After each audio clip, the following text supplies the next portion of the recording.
제목. 며느리의 편지 한 장이 시아버지를 울렸습니다. 부제. 가족을 하나로 만드는 말의 힘. 안녕하십니까? 오늘도 원더풀이란의 기린쌤입니다. 여러분, 오늘은 조금 특별한 이야기를 들려드리려고 합니다. 돈 이야기도 아닙니다. 건강 이야기도 아닙니다. 부부 이야기도 아닙니다. 오늘의 주인공은 바로 며느리의 편지 한 장입니다. 그런데 이 편지가 참 신기합니다. 읽는 사람의 마음을 따뜻하게 만들고 가족의 관계를 다시 생각하게 만듭니다. 여러분께 질문 하나 드리겠습니다. 여러분은 마지막으로 부모님께 편지를 써보신 적이 언제입니까? 또는 자녀나 며느리, 사위에게 진심이 담긴 편지를 받아보신 적이 있으십니까? 요즘은 문자도 짧고 카카오톡도 이모티콘 하나로 끝나는 시대입니다.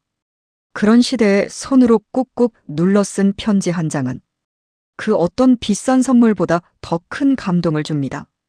오늘은 그 이야기를 함께 나누겠습니다. 첫 만남에서 시작된 인연. 며느리는 편지를 이렇게 시작합니다. 아버님과 처음 만났을 때가 생각납니다. 첫 만남인데 아버님이 이런 질문을 하셨다고 합니다. 가장 감명 깊게 읽은 책이 뭐니? 그리고 또 하나. 너의 좌우명은 무엇이니? 여러분, 보통 처음 만나면 무슨 질문을 할까요? 식사는 했나요? 직장은 어디 다니세요? 취미가 뭐예요? 이 정도가 대부분입니다. 그런데 이 아버님은 달랐습니다. 책을 물었습니다. 인생을 물었습니다. 가치관을 물었습니다. 그 질문 하나가 며느리의 마음속에 오래 남았습니다. 질문 하나가 평생을 남긴다. 여러분, 좋은 질문은 좋은 답보다 오래 갑니다. 예를 들어, 손자가 왔습니다. 학교는 잘 다녀.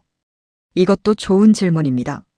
그런데 이렇게 물어보면 어떨까요?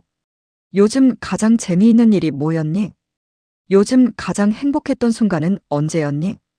아이의 눈빛이 달라집니다. 사람은 자신의 마음을 궁금해해주는 사람을 오래 기억합니다. 며느리의 고백. 며느리는 편지에서 말합니다. 아버님의 며느리로 살아온 시간이 행복했습니다. 참 짧은 문장입니다. 하지만 그 안에는 수많은 시간이 담겨 있습니다. 같이 식사했던 날, 같이 웃었던 날, 같이 여행했던 날, 아이를 함께 키웠던 날, 그 모든 시간이 한 문장 속에 녹아 있습니다. 최고의 선택. 며느리는 또 이렇게 말합니다. 수호의 엄마가 된 것이 제 인생 최고의 선택이었습니다. 여러분, 이 말은 단순히 아이를 낳았다는 이야기가 아닙니다. 이 가족을 만난 것이 행복했다는 뜻입니다.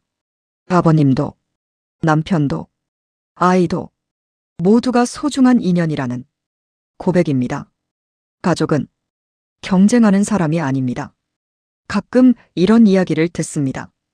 고부 갈등, 시댁 스트레스, 며느리는 어렵다. 물론 그런 이야기도 있습니다. 하지만 모든 가족이 그런 것은 아닙니다. 좋은 가족도 있습니다. 서로를 응원하는 가족도 있습니다. 오늘의 편지는 그 좋은 예를 보여줍니다. 책 한 권의 선물. 며느리는 아버님께 책을 선물했습니다. 여러분, 왜 책이었을까요? 아버님이 책을 좋아한다는 것을 알고 있었기 때문입니다. 선물은 비싼 것이 중요한 것이 아닙니다. 상대가 좋아하는 것을 기억하는 것이 중요합니다. 어떤 분은 커피 한 잔이 더 좋고 어떤 분은 편지 한 장이 더 좋습니다. 또 어떤 분은 손주와 함께 읽을 책 한 권이 가장 큰 선물입니다. 손주와 함께 읽는 책. 저는 이 부분이 참 좋았습니다. 며느리는 수호와 함께 책을 읽는 할아버지를 상상했습니다.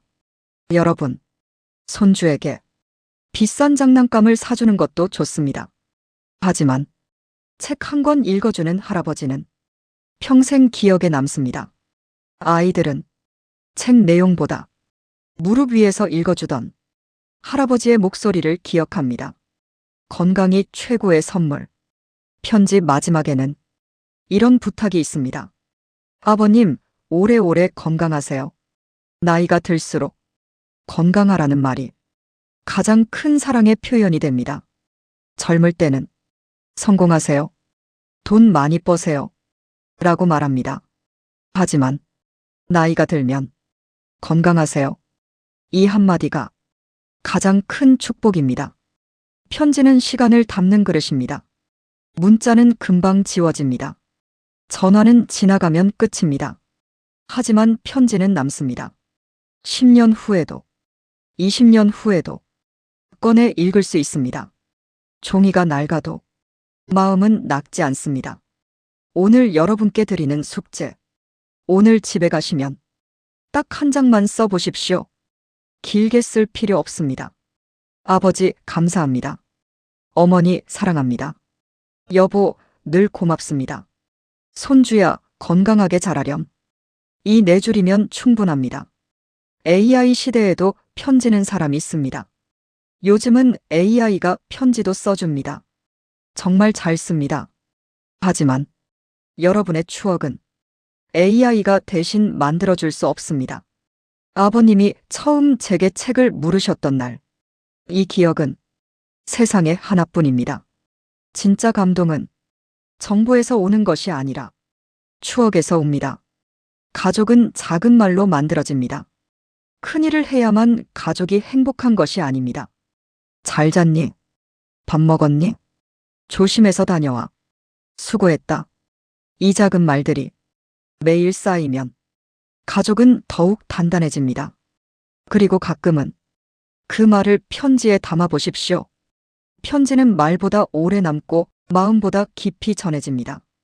여러분, 사람은 돈을 얼마나 벌었는지보다 어떤 사람으로 기억되는지가 더 중요합니다. 이 편지 속 아버님은 권위 있는 가장으로 기억되지 않았습니다.